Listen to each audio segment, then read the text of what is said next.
पुलवामा हमला जो आज से 3 साल पहले हुआ था, पूरे देश को झकझोर के रख दिया। उसकी जो कड़वी यादें थी आज भी चुभ रही है। जो शहीद परिवार है वो कड़वी यादें भुला नहीं सकता। जिस माँ ने अपना लाल खोया था और जिस वीरांगना ने अपना सुहाग खोया था, वो कैसे इन 3 सालों को भुला सकती हैं। आज हमारे साथ वीरांगना सुनीता देवी हमारे साथ हैं। उनसे ही हम पूछते हैं कि इन कड़वी 3 साल कैसे निकाली है, कैसे गुजारी है। जी, समय तो बड़ा दुख भरा है। मतलब 3 साल निकले हैं, वो हमें पता है कि कैसे निकले हैं, लेकिन मतलब यादें हैं ना, वो जिंदा हैं आज भी। हम उनको बहुत याद करते हैं। कोई भी टाइम ऐसा नहीं है कि हम उनको याद नहीं करते हैं। कोई पल ऐसा नहीं है कि हम उनको याद नहीं करते हैं। हर पल उनको याद करते हैं हम। खासकर बच्चों को देख के मतलब दुख महसूस होता है, लेकिन प्राउड भी बहुत महसूस होता है कि मतलब इतना बड़ा ऑपरेशन लड़के मतलब वो शहादत दी है उन्होंने। देश की रक्षा के लिए मतलब उन्होंने अपने प्राण न्यौछावर किए हैं। बच्चों को देख के मतलब थोड़ा दुख महसूस होता है कि बच्चे छोटे हैं। एक मेरा छोटे वाले बेटे ने तो यहाँ तक कि उनको देखा तक नहीं है। कैसी ये बातें शेयर करते थे जो सेना की, जब वहाँ पर पोस्टों पर मौजूद रहते थे। हाँ जी, और जो आतंकवादी कार्रवाई हो चाहे अन्य कार्रवाई हो, कैसे शेयर करते थे? जी, फ़ोन पे मतलब ऐसी न्यूज़ वो बिल्कुल शेयर नहीं करते थे, लेकिन घर आते थे तो पूरी बात बताते थे। कैसे ऑपरेशन चलते हैं, कैसे वो जाते थे, मतलब कैसे उनका मतलब यहाँ तक कि फ़ोन भी उनका गुम हो गया था। मतलब जिस टाइम में ऑपरेशन में थे वो, उनको ये भी पता था कि मेरा फ़ोन इधर मतलब गिर गया है, लेकिन वो उठा नहीं पाए वहाँ से फ़ोन को। इतना मतलब बड़े बड़े ऑपरेशन लड़े हैं, कम से कम उन्होंने 1000 ऑपरेशन लड़े थे अपने 3 साल की कार्यकाल में वहाँ पे। और बहुत बात शेयर करते थे, मतलब ऐसे ऑपरेशन होते हैं, ऐसे हम जाते हैं, मतलब ऐसे हम गोल्डन लगाते हैं घर के चारों तरफ और अंदर भी हम जाते हैं। तो मैं उनको बोलती थी कि आपको डर नहीं लगता ये सब करते हुए? तो वो बोलते थे ना कि डर किस चीज़ का है, मतलब बिल्कुल नहीं डरते थे वो। अब बेटे ने भी कहा है कि मैं भी सेना में जाऊंगा, तो बेटे के जज्बे को मान सकते हैं क्या? ऐसा आप कर पाएंगी? बिल्कुल कर पाऊंगी। मेरे दोनों बेटों को मैं सेना में भेजूंगी। राम गुर्जर की माता जी आज जो शहीद दिवस ही मानते हैं, अपने बेटे की यादों में खोई हुई है। हमारे साथ है सारली देवी। उनसे पूछते हैं कि किस तरह से माता जी, किस तरह से याद आती है बेटे की? घणी याद होत बाई बेटा की, बेटा जिरगी चीज की बेटा की याद कहे को नहीं हो बताओ।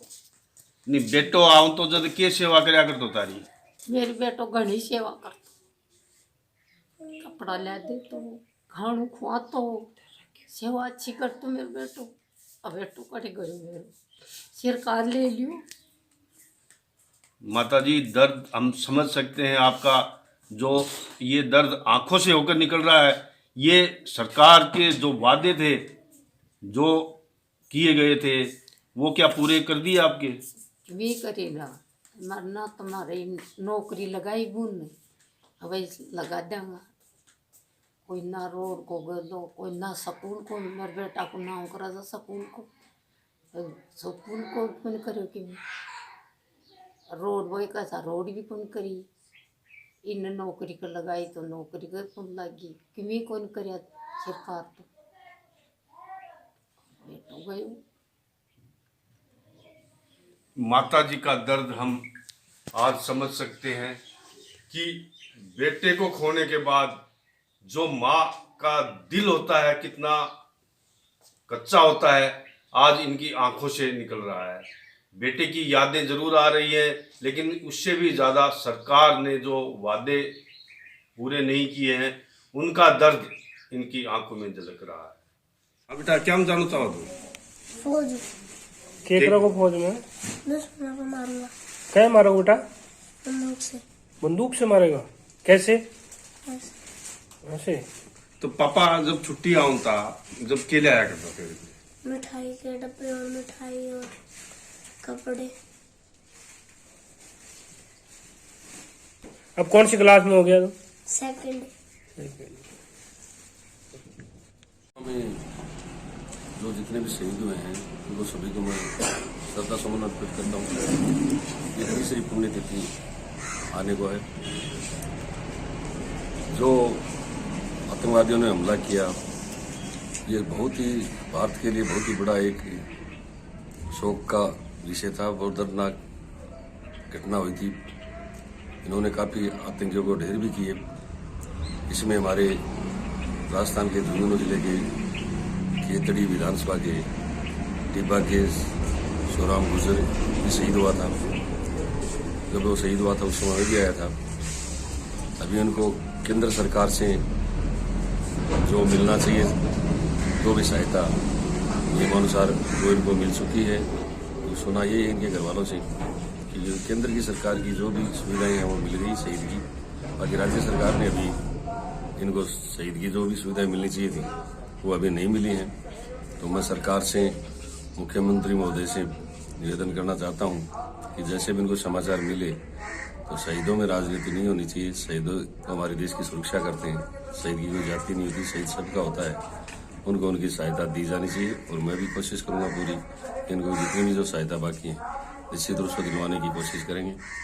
कुछ वादे में कोई प्रोग्राम हुआ था शहीद का ही, उस समय मैं भी आया था, यहाँ के विधायक भी आए थे। उन्होंने कुछ वादे वो कह करके कहीं पूरे नहीं किए। तो मैं हमारे किस तरह से भी जो भी इनके स्कूल का नाम है, नामांकन है, वो शहीद के नाम से निश्चित रूप से करवाएंगे।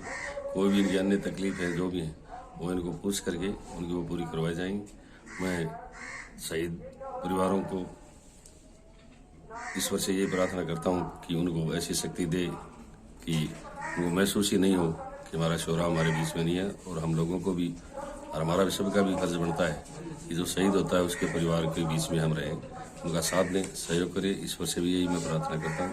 मैं पुनः जो पुलवामा में जो शहीद हुए हैं उनको श्रद्धासुमन अर्पित करता हूँ। उनको ईश्वर से ये प्रार्थना करता हूँ उनकी आत्मा को शांति मिले, उनको परिवार में इस तरह की शक्ति दे कि उसको वो सहन कर सकें, आगे बढ़े। जय हिंद, जय भारत। आज पुलवामा के 3 साल हो गए हमले को हुए। जो सीआरपीएफ की बस के ऊपर जो फिदायीन अटैक हुआ था, आईडी ब्लास्ट हुई थी, उसको 14 तारीख को 3 साल पूरे हो जाएंगे। पुलवामा से नज़दीक एक पिंगलाना गांव है जहां पर मेरे भाई शहीद शिवराम गुर्जर तैनात थे।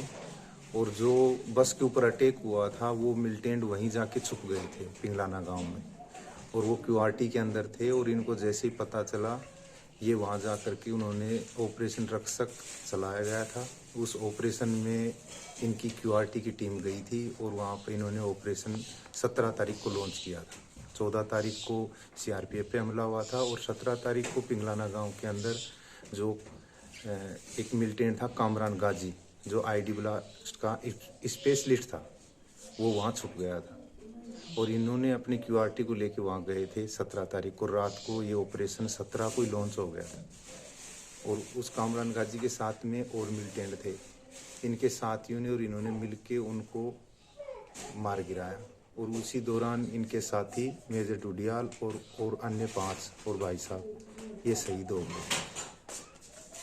सर, क्या जो सरकार के वादे थे शहीद होने के बाद, जो वादे किए गए थे मंत्री अधिकारी, या पूरे हुए? जिस दिन भाई की शहादत हुई और यहाँ पे भाई साहब की पार्थिव शरीर को लेके आए थे तो सरकार से 2 मंत्री आए थे, प्रताप सिंह खाचरियावास साहब, और शिक्षा मंत्री थे उस टाइम अपने रघु शर्मा जी, और स्थानीय विधायक डॉक्टर जितेंद्र साहब जी आए थे। तो इन्होंने वादा किया था कि आपकी भाभी जी है, बीएड एमए है, हम इसको डायरेक्ट नायब तहसीलदार लगा देंगे। इन्होंने मुझे बोला था ये बात कि हम इनको, कुछ दिन बाद में फिर इन्होंने मुझे बोला कि हम इनको टीचर लगा देंगे। ठीक है, अभी तक ना तो इनको जॉब मिली है। शहीदी स्थल के लिए स्थानीय विधायक डॉक्टर जितेंद्र साहब ने बोला था कि मैं मेरे कोष से 10 लाख रुपए दे दूंगा इनके शहीदी स्थल के लिए, आप इनका बहुत अच्छा स्थल बनाओ, बढ़िया, जो लोग देखें कि भाई कि इनकी शहादत को ऐसे ही नहीं जाने देंगे। हमें गर्व है कि मेरे विधानसभा क्षेत्र से इन्होंने बहुत बड़े आतंकवादी को मार गिराया। उन्होंने मात्र 4 लाख रुपए दिए हैं और यहाँ हमारे स्थल पे काफ़ी पैसे भी लग गए। उन्होंने बोला था कि मैं 10 लाख रुपए दे दूँगा। सड़क की क्या मांग थी? अपने डॉक्टर जितेंद्र साहब ने बोला था कि घर से लेके और स्थल तक ये सड़क। सबसे पहले तो मैं देश के उन पुलवामा में जो हमारे शहीद हुए थे 45 जो नौजवान थे उनको नमन करता हूँ। साथ में ही हमारे खेतड़ी के जो ग्राम टिब्बा के जो शहीद हुए थे शिवराम गुर्जर, उनको मैं नमन करता हूँ। 14 फरवरी 2019 का दिन भारत के लिए बहुत ही बड़ा दुख का दिन था। जब हमारे सैनिक मिशन पे जा रहे थे तो आतंकवादी संगठन का सबसे बड़ा मास्टरमाइंड कामरान काजी जो हमारे सैनिकों की बस के ऊपर हमला करके और शहीद कर दिया था। उसके बाद हमारे देश के सैनिकों ने एक ऑपरेशन रक्षक अभियान चलाया था। उस अभियान में हमारे गांव के यहाँ खेतड़ी के शहीद शिवराम गुर्जर भी उस टीम में शामिल थे। जो सबसे बड़े मास्टरमाइंड कामरान काजी था, उसको मार गिराने में हमारे शहीद शिवराम गुर्जर का बहुत ही बड़ा हाथ था। उसने कामरान काजी को मारकर अंतिम क्षणों तक 3 आतंकवादियों को और मार गिराया और हंसते हंसते इस भारत माता के लिए शहीद हो गए। ऐसे हमारे इस क्षेत्र के ऐसे वीर योद्धा को मैं नमन करना चाहता हूं और इससे आने वाली पीढ़ियों को भी भारत सेना में जाने की प्रेरणा मिलेगी। जो आज तीसरी साल इनको शहीद हुए हो गई है, हम इनको नमन करते हैं। साथ में मैं इनके जो प्रमुख मांगे हैं, मुझे पता पड़ा है, मैं आज सांसद साहब आने वाले हैं हमारे क्षेत्र में, मैं उनको वीरांगना की जो प्रमुख समस्याएं हैं उनसे भी मैं उनको अवगत कराऊंगा।